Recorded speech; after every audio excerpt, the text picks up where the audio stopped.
This is Media Sales Mastery, the podcast for media sales professionals. In each episode, we bring you information, insights, and ideas from some of the industry's top thought leaders. Connect with us to help pick the topic and guide the show. This is Media Sales Mastery, the podcast for media sales professionals. I'm your host, Jamie Wood, and this is another episode where I actually did a LinkedIn Live. It was a lot of fun. It's something I'm going to continue to do, and I really hope that I didn't have too many technical issues this time around. It doesn't seem like I did, but in terms of, I guess, the reason I wanted to do this, I just think we're in a time right now where we are in a market that could very, very easily lead to a bit of a price-sensitive, commoditized market where it could be about a race to the bottom. I've spoken a few times on LinkedIn in comments around this whole notion of creating subjective value for our media proposition, and I think I know what it means, but I wanted to actually do a session just on explaining this kind of concept because it is something I've kind of created myself. So without any further delay, I'm going to just jump straight into the raw recording, but feel free to hit me back with any questions off the back of this if you wanted to talk on it further. Media Sales Mastery. Hello, everybody. Welcome to the second ever LinkedIn Live that we have done. It's very cool to be here. Appreciate you guys making the time. I know that I promoted this on LinkedIn the other day in a post, which was all around creating subjective value and how to avoid a race to the bottom if you are in media sales. And it did spawn a lot of questions around what do you mean? What is this kind of foreign concept you're talking about? This one's going to go up as a podcast.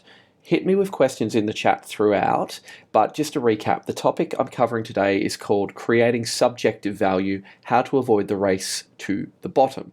Now, anyone who is a frontline media seller in the market right now probably understands sort of what I'm talking about when I say objective versus subjective value. I'm going to unpack that, and then what I'm going to do is give some examples of how to actually create subjective value for our proposition, our product, and our solutions. And the reason why I think it's really timely to be doing this is price is going to be a factor moving forward into the next 12 months, right? We are in a market that is shaky. I'm not going to say soft, but we are in a shaky market. What that means is that certain clients are withholding their advertising budgets. With that comes less demand for our media products and our media solutions.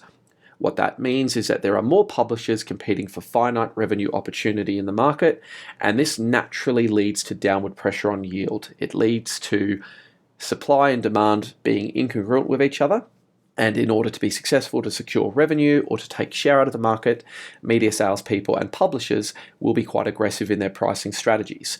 What it also means is as things are shaky, clients are going to have more scrutiny on their media investment. They're going to need to have a really strong value proposition straight out the gates. So I think it's just important to kind of frame the context for today before we go into this whole idea of subjective versus objective value, because media markets become commoditized really quickly. Whilst we like to talk about our brands and our data and our quality of audience and the solutions we put and the thinking and the power of creativity, what we ultimately have is inventory that carries a price that agencies and or clients typically have a bit of a benchmark of what a fair and reasonable market price needs to be. So we're just in a unique situation at the moment. Subjective value is about helping you decommoditize the offering. So if the market is commoditized, creating subjective value is about moving your proposition out of that red ocean and trying to create a value proposition that is less about price and more about something else. And the best example I can probably give you to differentiate between objective value and subjective value is a watch. Okay, think about a watch. What is the objective value of a watch? What is the purpose why somebody, when a watch was invented, would have bought it? Okay, they would have bought it to tell the time. That's what it was. It was about portability. It was about easy access to the time. And in a time before having it on your phone or having ready access to a wall clock or an alarm clock, a watch was an incredibly vital piece of kit that people needed. Nobody really needs a watch anymore, okay? Their objective value is quite low because you can get the time from your phone. You can absolutely get the time from really any device these days. The subjective value of a watch is actually a really interesting space to unpack and think about. Watches aren't commoditized. Watches have actually gone up in price. Watches have become a status symbol. People wear watches, people collect watches, people look at watches as a statement of their wealth and affluence, a statement of their personality.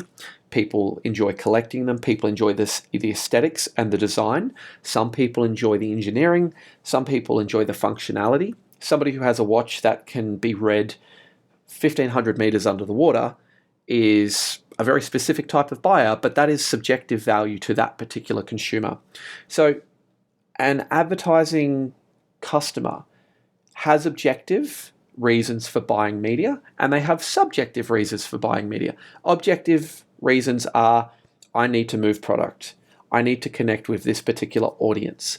I need to buy this product because it's great value. I'm going to invest in this channel because the CPM is fantastic. I've got a really good share of voice. I've got a really good campaign flighting. I've got a great bonus allocation. Giving some really kind of crude examples here, but these are all objective measures of the value of a media transaction. They're things that are typically rooted in fact or rooted in maths. They're things that are able to then be kind of rationalized as to where that media investment should go. How do we imply subjective value to a media context? Well, that's really about what I'm going to go into today. So, number one, how do you create subjective value in a commoditized media market? How do you stop the race to the bottom? In a commoditized market, you need to become the value. Okay, now I'm stealing this quote from Dave Roddick. He said this to me on a podcast he did with me, but it really resonates. The media sales professional is actually, in many cases, a major part of the reason why a client would choose to invest in that medium.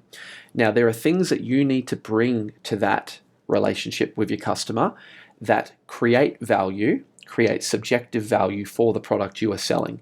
You could be an absolutely superb business advisor to your clients. You could be somebody who could come in and have a really strong perspective on their business, on the market they operate in, on the competitive context that they are competing in, on how other people are planning and buying media. You could really kind of come in and lend some great value to give them a perspective on what their business is doing relative to their competitive set and in the context of a broader media market. You could be there to educate your clients. You could give them great insights on the category based on the information that your company provides you. You could give them information on what's happening with anything from above the line media investment to the future of media to a raft of other different things. So I think being able to look at yourself as somebody who creates value, somebody who has a perspective, right? And this is an important one too. Clients are looking for leadership at the moment. If the market feels shaky, if the market feels a little bit kind of murky, if it feels like everybody's a little bit confused as to what's going on, having a really clearly formulated perspective on what's going on in the market and what needs to be done at a media level is worth its weight in gold at the moment. People are looking for confidence, they're looking for leadership, they're looking for perspectives and opinions that they can then interpret and translate. So really think about yourself as the absolute advisor that is adding value to this business, that is an extension of their marketing function, that is an extension of their business strategy function, somebody who gives confidence, who has credibility, and therefore, when the time comes to invest in media, you are naturally the person they are going to lean to because they know that your depth of understanding, your knowledge, and your perspective is going to translate to the media solution you put to them. When you are doing this, you need to think specifically about who in the organization or the entity you're selling into holds the influence in terms of where media investment goes, and you need to spend a lot of time adding value specifically to those people. So this one takes a bit of time for people to wrap their brain around. I would say taking people out to long boozy lunches and getting the corporate Amex out, that's not necessarily what I'm talking about here. What I'm talking about is how do you become the absolute authority for your customers when they're looking to navigate this new media market that we're all entering. And an example that I might use, which I think is probably pretty poignant around creating subjective value, and being able to add value. Junkie Media were notorious for many years of doing a massive deep dive into the younger generation in Australia. Now, this was a piece of research they would commission every year. It was really looking into millennials. It was looking into getting a better understanding of that youth audience, how they would consume media, how they would make different purchase decisions, their mindset, their mood, all the different things that a marketer would want to get a better understanding of if they were looking to engage that audience. Now, that was commissioned by Junkee Media. That was not a product sell. That was not about giving objective reasons as to why Junkee is a partner that these brands should partner with. It was actually about building credibility, adding value, creating goodwill, and fostering a really nice relationship between the agencies, the marketing teams, and themselves. Therefore, when the time came to do a media campaign, Junkee were positioned as an authority, as an advisor, as a partner who educates, as a partner who provides great insights and has a perspective on how to really engage that audience. Really, really good example of kind of best practice in this space, if I do say so myself. Number 2, what do you do to avoid a race to the bottom, and how do you create subjective value? Well, you need to reformulate your proposition. In times where you have a price-sensitive market, you need to think about reading the room, okay? Everybody has an offering. Everybody has something they do that makes them distinct in their perspective. What's important to remember is that this isn't set in stone. This has to be fluid. It has to be ever-changing based on the market pressures and the market dynamics. So in a market where there is more scrutiny on media investment, where maybe there's a level of consumer confidence dipping, where people are being more discerning with where they choose to spend their money, a media proposition has to really speak to this. So think about talking more around the value equation that your media solution can deliver, the efficiency with which you can reach those high value audiences, the level of effectiveness that your campaigns have in terms of moving a consumer through the kind of purchase funnel. Think about maybe selling against other media.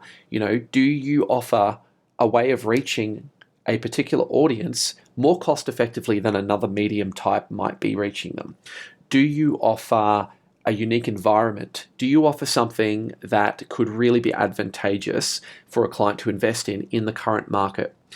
Right? If a client is very much looking at media partners and they're looking for people who can really give them value for money, the biggest thing I found is that certain media companies can really quickly pivot their messaging and their proposition to be really speaking to that.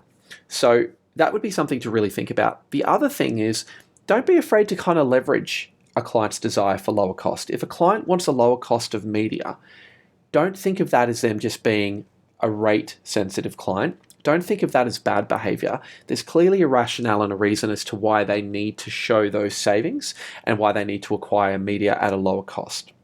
Instead, think about leveraging that, and I use this term loosely, but it's almost kind of being able to go to your client and go, if you want to unlock these types of discounts, if you'd like to leverage this type of bonus, if you want to drive maximum efficiencies in your media spend, this is kind of how I would need you to work with us. This is how we need to collaborate together to get the best possible solution. For want of a better term, this is how you have to behave in order to get an incremental edge on your competition. You have to buy and plan your media differently to the way that the market is buying it in the current context.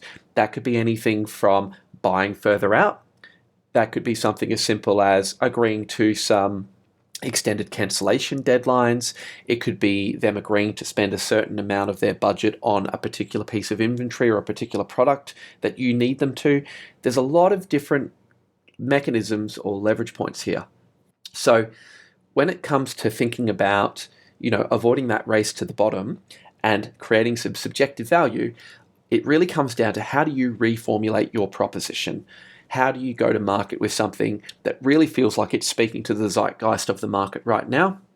And I've seen this done brilliantly. I mean, SCA, another example I'll give to support this, Southern Cross Austereo. I had Brian Gallagher on the podcast recently, and we spoke very briefly about the audio amplifier initiative that SCA had put together.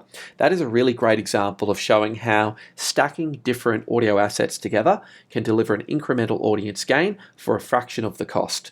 How that can actually be a fantastic complementary purchase to an above-the-line media buy on another asset, on another media platform. So So I've just got a question here. Oh no, a comment. Yep, they're giving some kudos to that. I work in a media agency, and that is absolutely the point of the audio amplifier. It has gone down really well. Thank you for sharing that, Kieran. That's fantastic. So that's something that we want to consider. Number 2 is, how do you reformulate your proposition to specifically speak to a price-sensitive market? Number 3, okay, you need to add color and context to the sell. So let me add that again. You need to add color and context to the sell. If you are selling in a commoditized, price-sensitive market and you want to create subjective value for your media proposition, pitch theater, talking audience value, talking audience influence, talking audience spend power, creating a really clear picture in the buyer's mind of who this audience is, what makes them tick, what it is that makes them an aspirational audience for the brand to speak to. All of these things are complementary things that you need to add to your sell to take the conversation away from price alone. I think when we think about color and context, there's always going to be those spreadsheet metrics that are going to be there. What you're trying to do is to move away from that being the sole determinant as to where the client's media spend will go. So everybody has things that are unique to their brand, to their platform, to their product, to their proposition. I find that the media sales professionals who really get an edge are the ones who talk environment, the ones who leverage the trust and the authenticity and the power and the influence and the stickiness of their media brands. The people who talk about how they take that influence and that attention and that engagement from their media platform and they translate that to the client's brand. It's about all of these different things. It's about trust. It's about credibility. It's about prestige. It's about the premium nature. It's about the authentic nature. It's about the daggy nature. What are the things that are unique to your proposition that are not just specifically about price or product? They are things that, if deployed correctly, if used effectively, if integrated into your pitch, integrated into your solution, can actually move the dial for a brand who are looking to compete in the marketplace.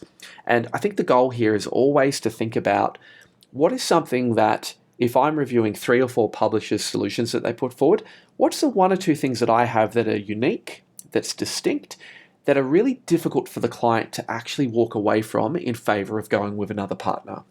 Now, I'm not saying that's easy, but that should be the aspiration on every pitch, particularly every competitive pitch. What's something that's painful to walk away from? If you don't know the answer, I would suggest you got to keep going until you find that solution, because if you can find it, it has massive, massive upside.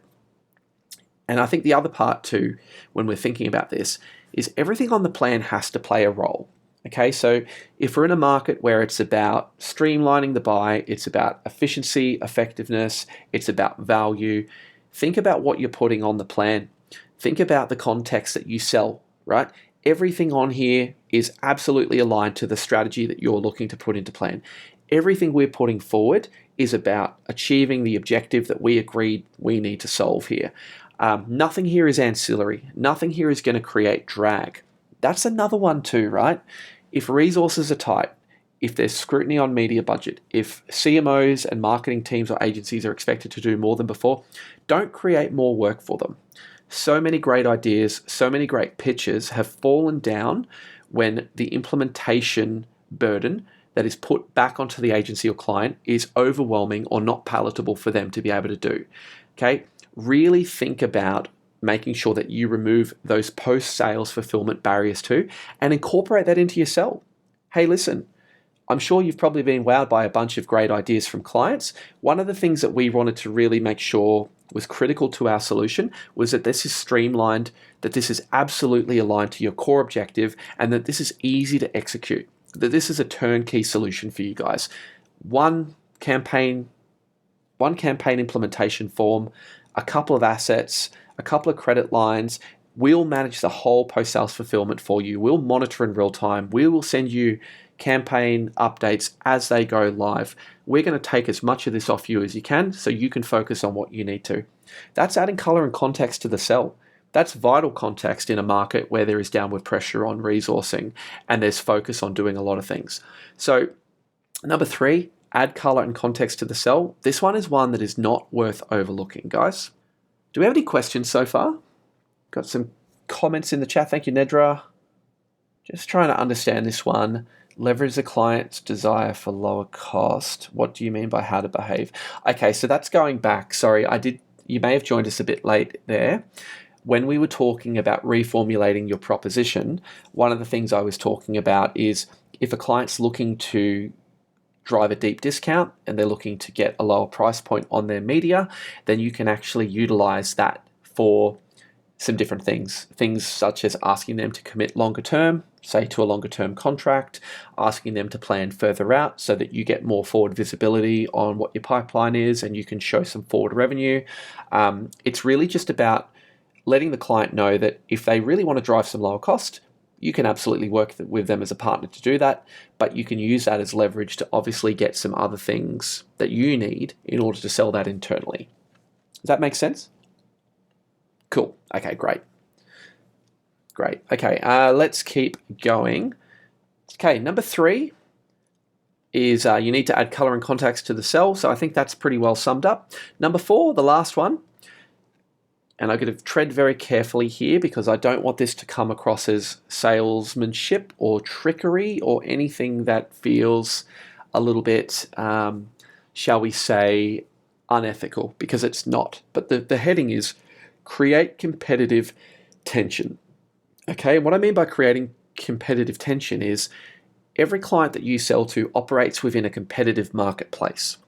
Okay, they operate within a category, they operate within an industry, they are competing and vying for the same eyeballs, the same ears, the same attention, the same revenue as a number of other clients who operate in their space.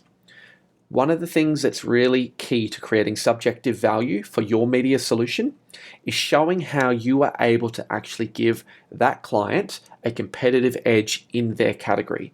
If you can bring some quality thinking to your solution, if you can show that you understand their marketplace, you understand their target consumer group, you understand the triggers that make that consumer group buy, and you know how to connect your brand with that audience and their brand, if you know how to connect those 3 in a way that makes perfect sense, you are creating subjective value. Price becomes secondary if you can show that you've got a solution that will give them a competitive edge in their marketplace. Nowhere near enough media sales professionals sell this way, and this is absolutely a proven game plan for driving not only revenue to your business, but driving absolutely, I would say, the best campaign results for your clients. Because at the heart of every media solution, this is what we are trying to do. We are trying to grow our clients' business through the investment of media. So creating competitive tension is about a couple of things. Category suppression. How can you freeze this brand's competitors out of certain environments? How can you give them a greater share of voice? How can you give your client ownership of a premium property that you have that these other competitive brands might want? How can you help them flank the market? One of the best examples of flanking the market is you've got a client who has a fifth of the budget of their biggest competitors, but through some really clever placement, some really clever strategies, some really clever creative executions, you're going to show them how they can outmaneuver their competitive set and how they can make themselves feel bigger, how they can reach more people, how they can compete when they've got a 10,000-pound gorilla in the market sucking up all the oxygen.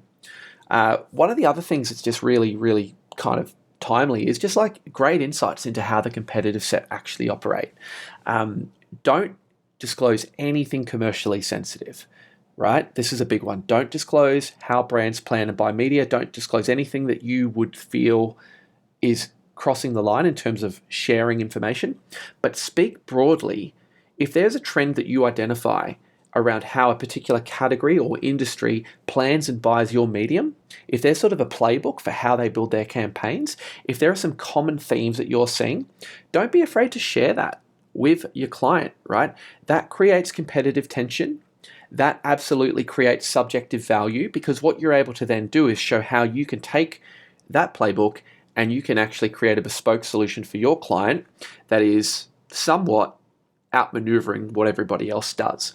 So these are some interesting areas to think about. But if you think about just that perspective, right? Imagine if I came to you as a media sales professional today and I wanted to sell you a 1 hour consulting gig, right? So I'm going to sell you, it's going to cost you $1,000.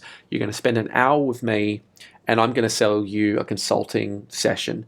Now I could either go, I'm going to give you my 1 hour consulting session. It's already pre-built. It's going to involve a bit of a diagnostic on your marketplace. It's going to involve a bit of self-reflection, and then I'm going to give you a bit of a tailored strategy and we're going to do a SWOT together. Okay, yeah, sure. I mean, seems pretty cookie cutter. Maybe I'll get some different stuff out of that. $1,000 feels like a lot of money for 1 hour of that, Jamie. Now imagine if I came to you and said, okay, I've got a really good understanding of how the media sales professionals in your channel go to market.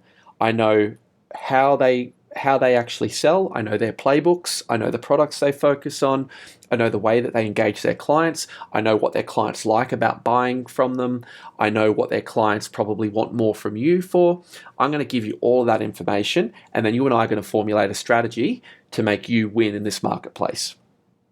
Okay, that's different. That's actually subjective value. That's created through me creating competitive tension. I'm showing you that I understand your marketplace, I understand your customer base, I understand your business, and through my unique perspective, I'm going to be able to create something with you that is tailor-made for your exact scenario that is going to make you win. So that's just me on the fly, but those are the kinds of, I guess, comparisons that I would make when you think about objective versus subjective value. There's my cookie cutter 1 hour coaching session over here for $1,000. It's these 4 steps. Anyone could buy it. Anyone can go through it. You're probably not going to get anything amazing out of it, but it's probably something that may generate some sort of a result, versus something like this, which is, here's what I can offer to you that absolutely has merit right now, that is built just for you. I could not do this coaching session with anyone but you. Therefore, it's $1,000. Those are the different parallels. By the way, I don't do paid coaching, so just take that with a grain of salt. That was just an example to demonstrate a point. But that's another thing to think about in terms of creating subjective value, is creating competitive tension in order to show how you can help your client's brand win. So, as a recap, let's think about it. We are selling in a depressed, highly contested marketplace. There is going to be finite opportunity and every publisher vying for it. Supply and demand are incongruent. Therefore, what happens is demand outstrips supply, downward pressure happens on our yield, and we basically become a race to the bottom, and people sit there and can analyze 3 publishers with a spreadsheet and figure out who is going to be the best. If you want to stop that race to the bottom, if you want to get out of the price battle, you have to figure out a way how to create objective value, but specifically, you have to also create subjective value. People buy 100% on emotion, and then they use objective rationalization to basically decide on what they're going to do. People post-rationalize. I think this is something that I need to tread carefully, because I don't want anyone who works in an agency or a marketing team to think that I'm saying that they don't have a robust method for comparison. They absolutely do. But what I'm saying is, if you're just relying on a spreadsheet to sell your medium, or if you're just relying on objective measures for value to be the way by which your customers analyze you, you are going to be really taking a share of the market that's probably pretty close to what you should be taking. Subjective value is the key to a fantastic 3-dimensional sell, and it's the key to making sure that in the current marketplace, you can move the conversation away from just price. So to recap, how do we create subjective value? Number 1, you become the value. It's not about selling the product, it is about you giving the subjective value to the customers through your approach, your expertise, through your advisory services, and through your perspective. Number 2, reformulate and repackage your proposition. Your proposition is not set in stone. Okay, your proposition has to change based on the unique market pressures, and that can be everything from being about data and research and insights to being about efficiency, to being about value. to being about effectiveness. Whatever you need to do to reformulate your proposition so that it has utility and relevance in the market, you need to do that. And that's something you need to lean on your sales leader, on your product team, on your strategy team to help you craft. But I would suggest the first starting point there is your customers. Talk to your clients, ask them what they want, take that information back into your business, interpret and translate that into a reformulated, repackaged proposition. Number 3, add color and context to the sell. I'm not saying gimmicks, but I am saying that if you go in and try to just ladder up objective reasons as to why your product, its features are better than your competitors' products and features, why your price is better, while your bonus is better, going into those spreadsheet metrics, you are missing a massive opportunity to add additional color and context, talking audience value, talking about brand trust, talking about how you can connect your client's brand with a high value audience they want to reach in a way that makes perfect sense. Okay, the mechanism by which you do that is your media inventory, but the media inventory is secondary to the core focus of connecting those two. If that feels like a cohesive solution, if it's packaged beautifully, if there is a transfer of belief to the client that it will do the job, it becomes very hard to unbundle or scrutinize individual elements of that. Add color and context to the sell. And number 3, not to be confused, and I had a big disclaimer before, create competitive tension. Okay? We operate in a competitive marketplace, so do our clients. Our clients are vying for attention, they are vying for interest, they are vying for revenue from a customer set that is also being actively courted by their competitors. Find a way to unearth what is happening in your client's category. Find a way to give them an edge, a competitive edge in their sector through drawing upon a vast group of resources, a bunch of research, a bunch of information that you have at your hand. Show how you can make their budget work harder. Show how you can flank the market and give them an edge on a competitor. Show some of the deficiencies in what their competitors set are doing. Show some examples of best practice from their competitors. And then take all of that and show how you can build something that is going to, all things considered, in their sector, give them an edge. Competitive tension does move media investment because what you're ultimately doing is showing the client that you are a business partner, not a product pusher. So that is it. I am going to upload this as a podcast. I think this recording will be live for the next hour or two on LinkedIn. Thank you guys for joining. At last count, I think there were 9 of you, so thank you. It's a growth on the last one, which I think was 7. But appreciate you making the time to be here today. And thank you for supporting the podcast and what I'm trying to do here. It's very much appreciated. Have a great day.